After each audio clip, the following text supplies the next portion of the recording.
Etsy is a platform that allows you to list your print-on-demand products easily without a lot of fuss. Then you basically get free traffic every day from people that already come to the platform to search for your types of products. If you ask me, I think it's a great option to host your print-on-demand business. But how do you set everything up right from the start so you can have success selling your print-on-demand products? Let's find out. Now, let me walk you through the process quickly. You'll start your Etsy shop. You'll have to pay a $15 fee, just a startup fee for your Etsy shop, and then add some bank details and things like that. Next, you can go to Printify using the link below and start your account. You'll need to browse their catalog, see the types of products that they support, all the options for women, men, clothing, stationery, and so much more. See the types of products they can produce, the styles, and the producer's location. Choose your favorite products and add them to favorites. Next, you'll need to make a list of possible options for you. What do you enjoy creating? Do you enjoy creating designs for women's clothing, for men's clothing, for kids' clothing? Do you enjoy homeware or stationery items? What would you actually enjoy creating designs for? What is a niche that will make work fun for you? Then once you have all that figured out, you will need to connect your Etsy shop with Printify, list your products there, and then Printify will tell you the profit margin that you will make for each product. You will list your product on Etsy with a price, and then you'll pay the producers their price, and then you'll be left with the profit. But before we get to that part, let's learn how to do market research on Etsy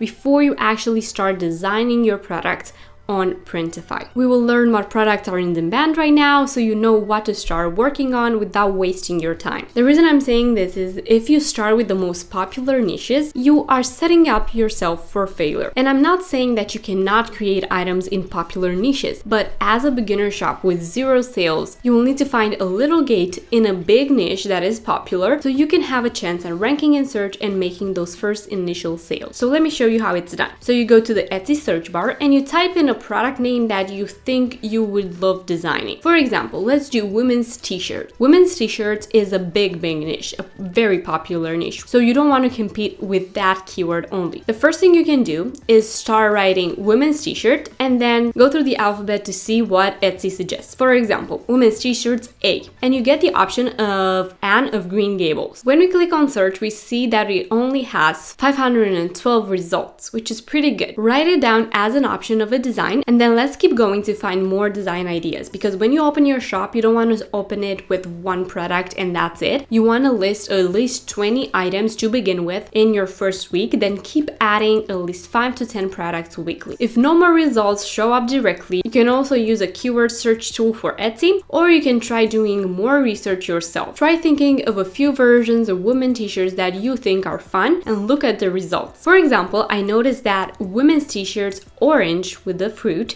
is a very popular search, but the search results were too many for that keyword. But what I understood from that is that people are searching for women's t-shirts with fruits on them. So then I thought, okay, what about peach? That is too saturated too.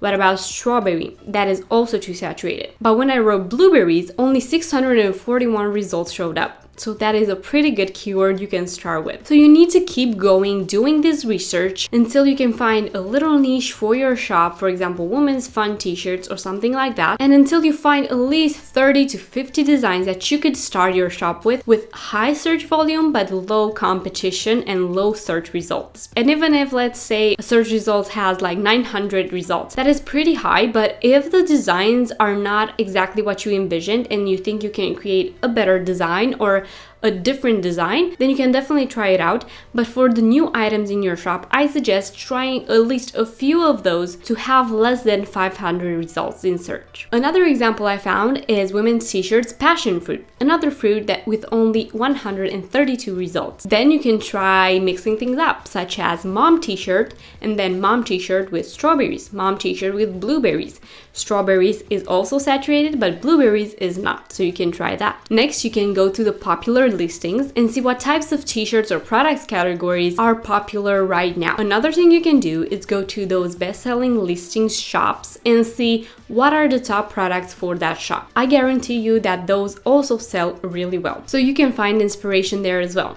For example, I saw it in this one shop. It had a lot of homeschooling mama t-shirts, so it means that they're super in demand right now. So I went to the Etsy search bar to search for that. And homeschooling mama t-shirt is a popular keyword, but there are a lot of search results. And what you want to do is narrow it down. For example, homeschooling mama t-shirt raising arrows, but then narrow it down a little bit more with a color, for example. Write pink at the end. And you'll see that adding the keyword pink makes it go down to 247 results. So if you optimize your listing really well with the right keywords, you have a chance of ranking in search and actually getting those first initial sales. So you got my point. The research you can do is endless, but it is super important that you do this first before starting to design your product, because otherwise you risk working in vain. Next, let's say you got your design ideas, you kind of know what you want to create, and you need to figure out what to actually put on those t-shirts. There are a few things you can do for that. You can go to Creative Fabrica or to Create a Market to find already created graphics for you, or you can design yours in Canva. You can even use Pro Elements if you don't use them individually, so if you add text to them or other elements. So I will create one in Canva just to show you my process. First, you need to go to Printify to choose your t-shirt and see the resolution they suggest for your t-shirt. Then you can search for elements in Canva, but mix a few of them to ensure that you can use the design on your t-shirt legally. So you can try finding a unique way to mix the text with the graphics to create a unique design that nobody else has on Etsy. Once you're done, make sure to download a graphic with transparent background in Canva and go to Printify to add it to your t-shirt. Make sure to filter those products by region because you want your producers to send those products to your customer as fast as possible. You don't want to be selling to a United States audience and have them receive the products from Europe, because that will take forever, they will not be satisfied with your order, and it will just create a lot of problems. So choose your product and click Start Designing. Click Upload to add your design and then resize it on the t-shirt depending on how you want it to look. You can even preview mockups of the t-shirt as you're designing on white background or on the models directly. You can choose the color variants for your t-shirt as well. And once you're ready, you can click Save Product. Then you'll be able to select which photos you want for your product listing. Choose a few of the white background option and a few on the model. You can even drag and drop the images to choose which will be the first image, the thumbnail image. And I would suggest that will be a picture of a t-shirt on a model. You'll be able to write your title and description, and I suggest adding a lot of keywords in there, keywords that you saw pop up on the Etsy search bar. And also choose the price that you want to sell it for. Look at the best sellers in those categories and go a little below the price as you're starting out, just so you can have a chance at competing with them. Then Printify calculates your exact profit margin and your exact revenue for every single piece that you'll sell. You can select the sizes that you want the product to be sold in and then publish it to your store. If you haven't connected it yet, you can click on Connect to Store, add a new store, choose Etsy, and then you'll see a window pop up and you'll have to grant access to Printify to your Etsy shop. So this is it. This is the process of starting an Etsy shop, a print-on-demand business with Printify on Etsy. Always make sure to look for high search volume products, but with low competition, and create unique designs that are different and fun. Make sure to watch these videos next to learn more about using Printify to start your print-on-demand business and making money online with your own design on products. Make sure to sign up to Printify with the link below and subscribe to my channel if you haven't already. Thank you for watching this video, and I will see you in my next one.